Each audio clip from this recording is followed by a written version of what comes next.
Bismillahirrahmanirrahim. Sharing kisah-kisah tentang orang yang dibela sama Allah.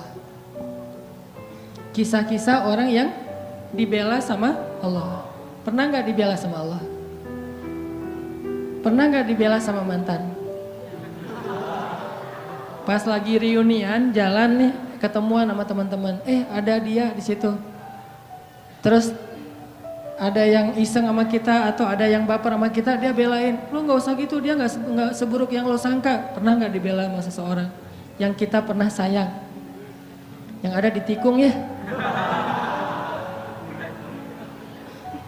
Ini yang ngebelain kita tuh bukan manusia. Dibelain sama orang tua pasti.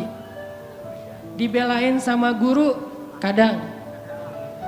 Tergantung kita kan ya. Kalau kita baik ya dibelain. Dibelain sama teman, oke, itu karena emang satu komunitas, satu main, satu geng, oke lah. Tapi sekarang yang ngebelain kita Allah, pemilik alam semesta. Yang kalau Allah udah ngebelain kita, tiba-tiba kita jadi selebgram langit. Diposting sama Allah di Instagram langit. Ada tuh hadis postingan gimana Allah nge-mention kita di antara para malaikat. Gimana cara Allah nge-mention? Allah kalau cinta kepada seorang hamba, maka Allah akan bilang kepada malaikat Jibril, Jibril, aku cinta sama Fulan bin Fulan. Pakai @-nya. Underscore. Bukan yang akun fake ya, yang beneran. Aku cinta kepada @Fulan underscore bin Fulan. Maka cintailah dia. Akhirnya Jibril langsung nge-like, langsung nge-follow orang itu. Setelah Jibril nge-follow, dia akan nge-repost. Nge-repost berita dari postingan Allah tadi kepada malaikat-malaikat lain. Dia repost, dia bikin grup di Instagramnya atau grup di WA-nya, broadcast. Apa broadcastnya? Malaikat-malaikat, Allah cinta kepada @Fulan underscore bin Fulan. Aku juga mencintainya, maka cintailah dia. Tiba-tiba semua malaikat nge-following dia. Followersnya nambahnya, statistiknya tuh naik drastis. Yang tadinya cuma 1.000-2.000 sekarang 1,3 juta. Baru juga segitu.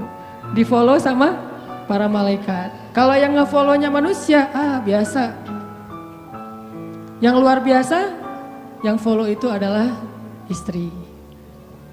Jadi nggak usah banyak-banyak sampai 1,3 juta. Kalau nggak ada istri satu pun buat apa ya?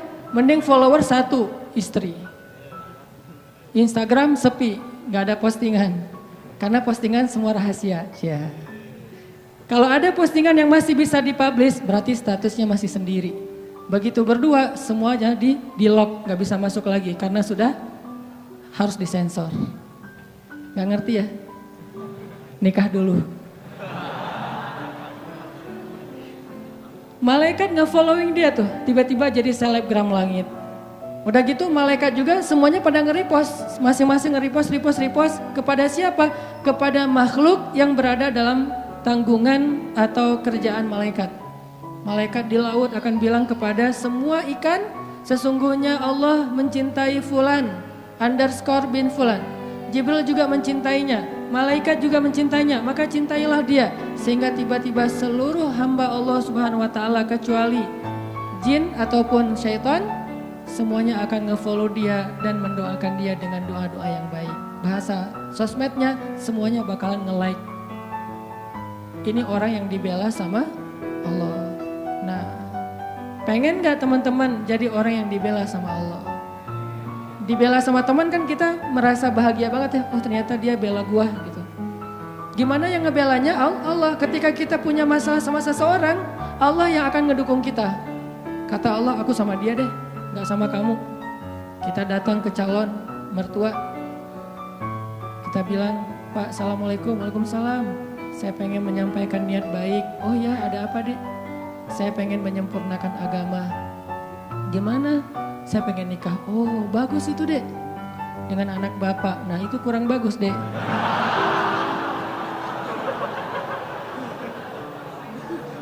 Ditolak nih mentah-mentah. Allah yang akan bela kita. pulang, ya Allah, dia nolak saya. Engkau maha melihat, engkau maha mengetahui.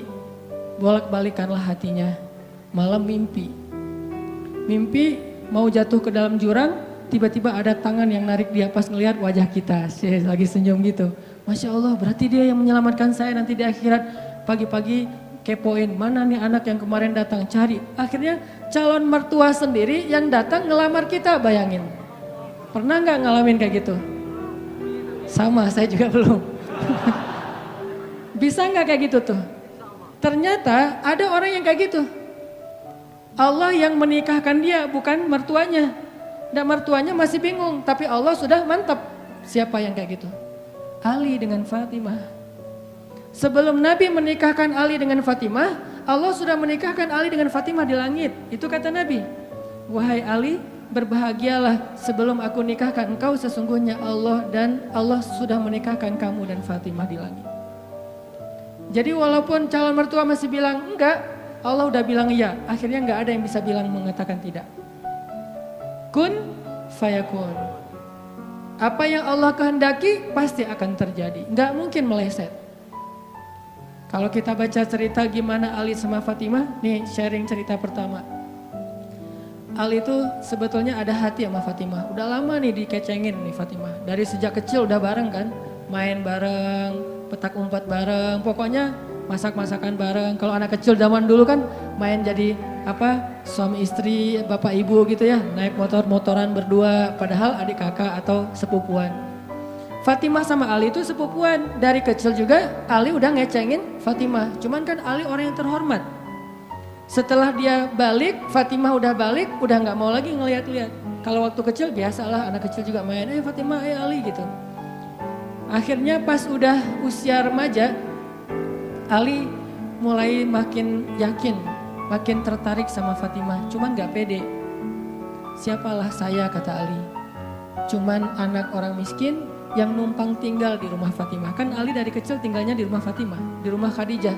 Sedangkan Khadijah orang kaya. Soalnya Abu Thalib itu miskin, anaknya banyak. Saking banyaknya gak sanggup ngurus, yang paling kecil dikasih kepada Rasul dan Khadijah disuruh rawat. Siapalah saya, kata Ali. Saya cuma numpang di rumah Fatimah, gak selevel lah. Jadi saya gak mau berandai-andai, walaupun hati gak bisa bohong kan. Pengen sih, tapi gak berani difikirkan. Saya gak berani berandai-andai. Kata teman-teman yang segeng sama Ali tuh, yang suka main sama Ali, udah Ali coba dulu, siapa tahu berhasil. Kan kalau kita belum coba belum tahu. Udahlah gak usah bahas yang kayak gitu lagi, jadi baper. Kalau bahasa kita mah ya. Lagi mikir Fatimah pengen datang, lagi nabung, lagi usaha gitu biar bisa bayar mahar. Tiba-tiba dapat berita yang bikin hati langsung yang bikin Ali langsung patah hati gitu. Baper berat. Apa beritanya? Abu Bakar datang melamar Fatimah. Ini berat nih saingannya, Abu Bakar. Buat Allah membolak-balikan hati itu lebih gampang dari kita ngebolak-balikin tangan kita. Gampang banget nih. Jadi nggak ada yang di mata Allah atau dalam persepsi Allah ada hati yang kayaknya nih susah banget nih dibolak-balik. Jadi kamu mending nggak usah ke situ lagi deh. Saya juga kewalahan ngebolak-balik hati dia. Enggak, mudah. Terus kenapa ada yang dibiarkan, ada yang dibalikan hatinya? Karena ada yang pantas, ada yang tidak pantas. Jika kita sudah punya kepantasan, Allah akan balikan hati kita kepada kebaikan. Allahumma habib ilainal iman wa zayyinhu fi qulubina. Wa karrih ilainal kufra wal fusuqa wal isyan waj'alna minar rasyidin. Hafal doa itu? Nanti cari di YouTube lah ya. Ya Allah, jadikan kami cinta kepada amal soleh dan jadikan rasa cinta itu indah di dalam hati kami.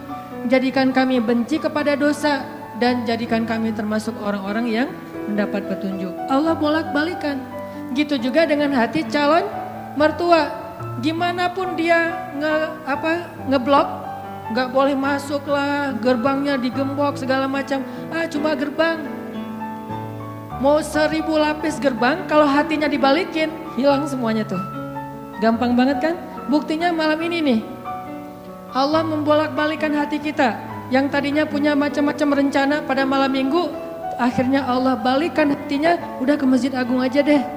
Bukan karena saya, bukan karena pemuda hijrah, bukan karena teman-teman panitia, tapi karena Allah mengikat hati kita, mengarahkan hati kita untuk bisa datang ke masjid. Sehingga ribuan anak muda tiba-tiba memakmurkan dan meramaikan majelis ilmu.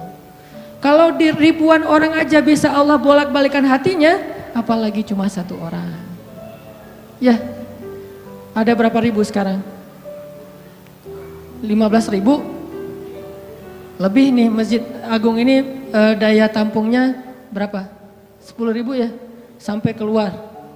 Berarti sekitar 20.000. Ini benar-benar sesuai dengan yang dulu banget saya harapin 2 tahun yang lalu bisa ngalahin Tomorrowland.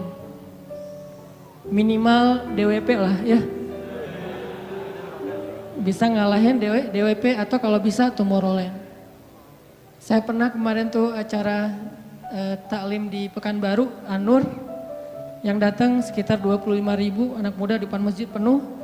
Malam yang sama ada acara juga di mall, tapi acaranya sepi, yang taklimnya rame. Masya Allah, habis itu baru ke mall. Tetap aja sama-sama rame. Intinya teman-teman mudah buat Allah, sama kayak Allah membolak-balikan hati Nabi Muhammad, mertuanya Ali bin Abi Thalib. Padahal udah yang datang itu kurang keren apa coba? Abu Bakar. Secara fisik terkenal Abu Bakar itu orangnya putih, nggak terlalu gemuk, jadi badannya tuh bagus.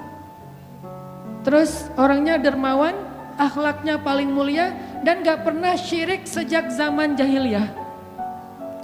Di antara sahabat Nabi yang nggak pernah melakukan dosa syirik sejak zaman jahiliyah, Ali dan Abu Bakar. Malah Abu Bakar tuh waktu kecil pernah diajak sama ayahnya untuk nyembah patung. Begitu ayahnya selesai ibadah nyembah patung pergi, itu patung diludahin sama Abu Bakar. Dilemparin kotoran sama Abu Bakar. Apa sih lo patung doang masa disembahin? Kalau lo bisa balas gua, coba lo balas, dilemparin. Ternyata gak balas. Dari kecil juga Abu Bakar itu udah gak pernah syirik. Orang yang sangat terjaga, hanif. Dan julukannya juga sama dengan julukan Nabi Ibrahim, Siddiq. Wadhkur fil kitab Ibrahim innahu kana siddiqan nabiyya. Ibrahim Siddiq, Abu Bakar Siddiq, sama nih. Bahkan Nabi sering membandingkan Abu Bakar sama Ibrahim. Engkau wahai Abu Bakar seperti Ibrahim. Engkau wahai Umar seperti Musa. Ya iyalah Umar ya. Musa kan gak sengaja noel orang langsung meninggal kan ya. Ngelihat Bani Israel agak ramai gitu, lagi mau gelut sama orang Kipti. Karena Musa kasihan kepada Bani Israel yang lemah, akhirnya dia cuma ditakol dikit lah si orang Kipti ini teh. Cuma apaan sih lo, meninggal. Belum diginiin, baru gini doang coba. Jadi kalau dulu ada ultimate fight, kayaknya Musa tuh juara bertahan tuh.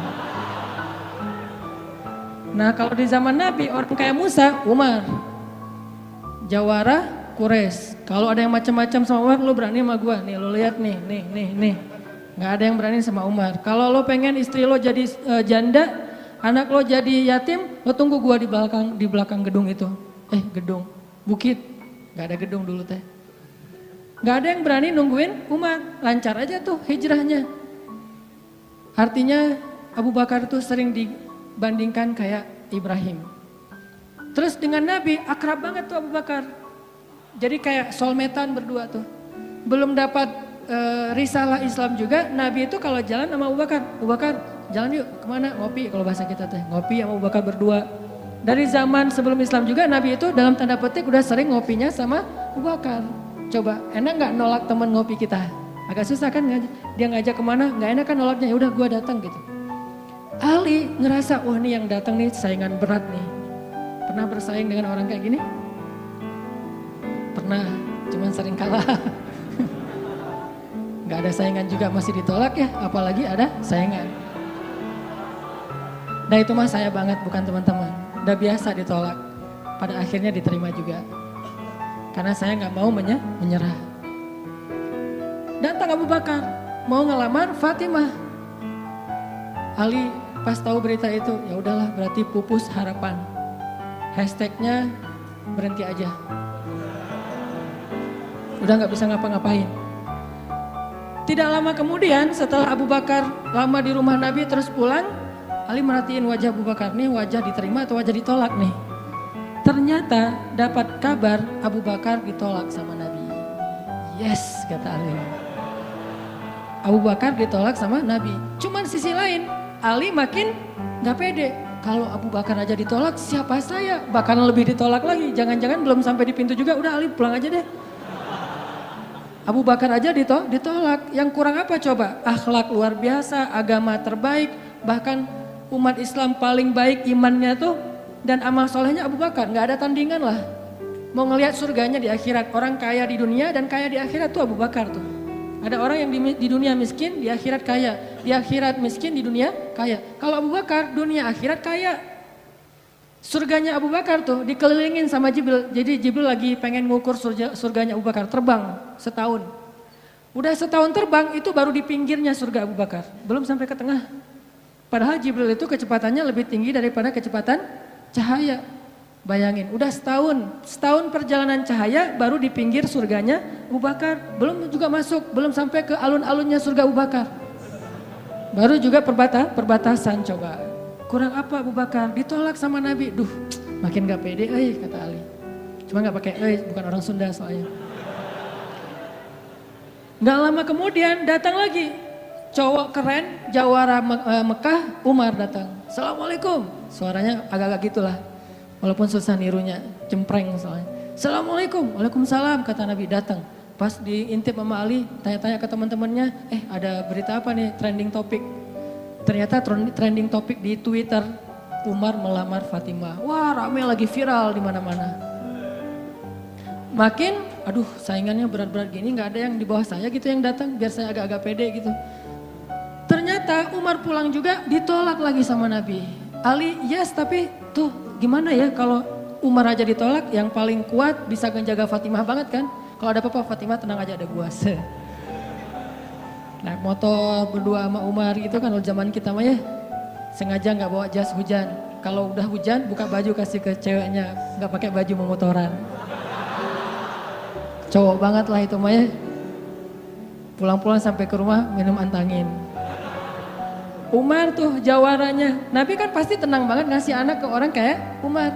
Keluar dia singa, di dalam dia kucing Anggora. Maksudnya apa? Dia tuh gak pernah kasar sama istrinya, walaupun dia keras kepada musuhnya. Kalau dimarahin istrinya, diem aja. Udah selesai dimarahin, udah. Ya udah pergi, nyari teman. Mau curhat habis dimarahin istri, pergi ke rumah Nabi. Pas di depan rumah Nabi kedengaran dari dalam, Nabi juga lagi dimarahin istrinya. Nabi juga diem aja. Ini teladan orang-orang soleh. Jadi yang keren tuh bukan yang gampang marahin istri, tapi yang gampang dimarahin istri. Setuju yang di atas? Cowok keren itu bukan yang gampang marahin istri, tapi yang gampang dimarahin istri. Bah, ya mah. Di dalam rumah tuh, ya mah. Di luar, apa lo? Tuh cowok keren tuh. Pas Nabi keluar, ada Umar. Ya Rasulullah, Umar gak mau ngebahas, gak mau komen lah. Daripada komentar di blog kan, diam aja deh gitu. Udah selesai jalan sama Umar. Umar nanya, ya Rasul saya tadi habis dimarahin istri. Mau ngajak Rasul ngopi, curhat, Nabi juga lagi dimarahin. Kata Nabi, bagaimanapun dialah yang mengurus rumah. Dia yang mengurus aku, keluargaku. Nabi nyebutin kebaikan-kebaikan istri. Gak mau nyebutin, dasar emang perempuan emang kayak gitu ya. Saya tuh Nabi loh, masa Nabi dimarahin? Kamu paham gak sih perasaan aku? Gitu. Enggak, Nabi gak ngomong kayak gitu. Nabi cuma membicarakan kebaikan istrinya. Umar yang datang ditolak. Akhirnya Ali udahlah, mau kayak gini mah kayaknya udah gak mungkin deh. Abu Bakar ditolak, Umar ditolak, berarti ada standar di atas mereka berdua. Yang kaya raya ditolak, yang paling eksis berpengaruh, jawara ditolak. Nah saya gak punya dua-duanya. Masih kecil soalnya, nanti kalau dia udah dewasa, Ali emang jawara juga tuh. Malah gladiatornya Nabi kan. Ketika orang gak berani menantang seorang musuh, Ali yang berani. Saya Rasulullah, Ali itu. Akhirnya Ali diam-diam aja, udah gak mau ngebahas lagi tentang Fatimah. Udah aja tutup bab tentang Fatimah. Sekarang yang lain aja deh. Tapi teman-temannya ngegojlokin terus. Ali. Kalau bahasa kita jomblo gitu. Dibully terus. Ustadz posting bully, teman ngomong ngebully, pokoknya bully nasional aja.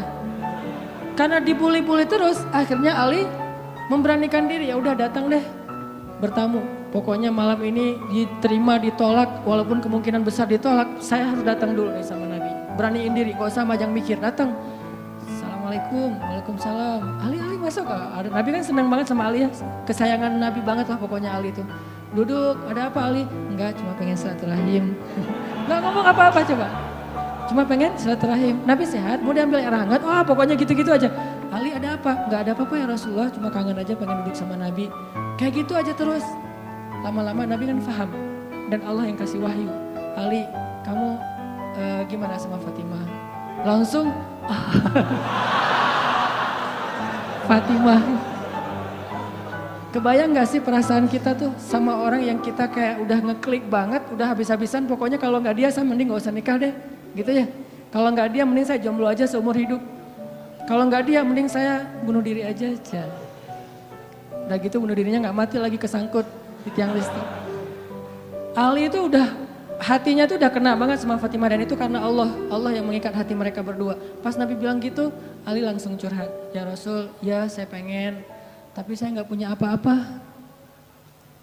Kata Rasul, kamu punya apa? Saya di rumah tuh cuma punya 3 barang. 1 pedang, 1 onta, 1 baju besi. Nggak punya emas, nggak punya apapun. Kata Nabi, kalau pedang kamu butuh untuk berperang. Onta kamu butuh untuk mengangkut air. Ya udah deh baju besi aja, bawa ke sini baju besinya. Untuk jadi mahar buat Fatimah. Beneran Rasul baju besi? Itu bajunya besi loh Rasulullah, bukan yang tangan kayak gitu apa cincin. Gak apa-apa kata Rasulullah. Keluar Ali, Allahu Akbar, Allahu Akbar. Orang-orang pada heboh, langsung muncul lagi trending topik hashtag Ali diterima.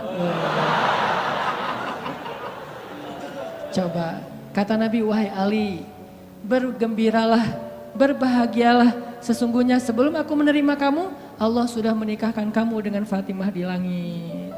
Ini orang yang dibela sama Allah. Apa rahasianya? Rahasianya satu teman-teman. Coba teman-teman buka surat Fussilat, surat 41 ayat 30. Itulah rahasianya. Surat Fussilat, surat 41 ayat 30. Nih, kita baca ya dikit lagi. Surat Fussilat, surat 41 ayat 30. Bismillahirrahmanirrahim. Mangga.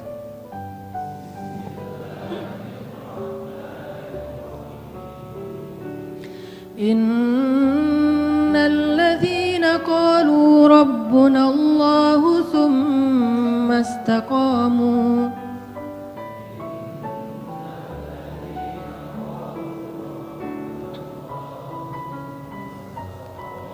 تتنزل عليهم الملائكة ألا تخافوا ولا تحزنوا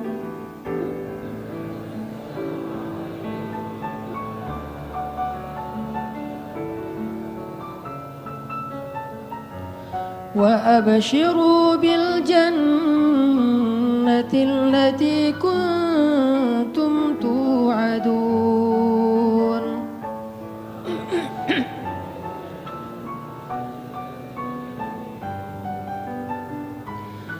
نحن أولياؤكم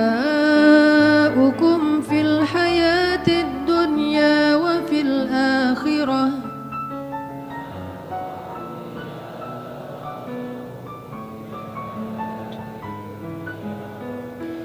ولكم فيها ما تشتهي أنفسكم ولكم فيها ما تدعون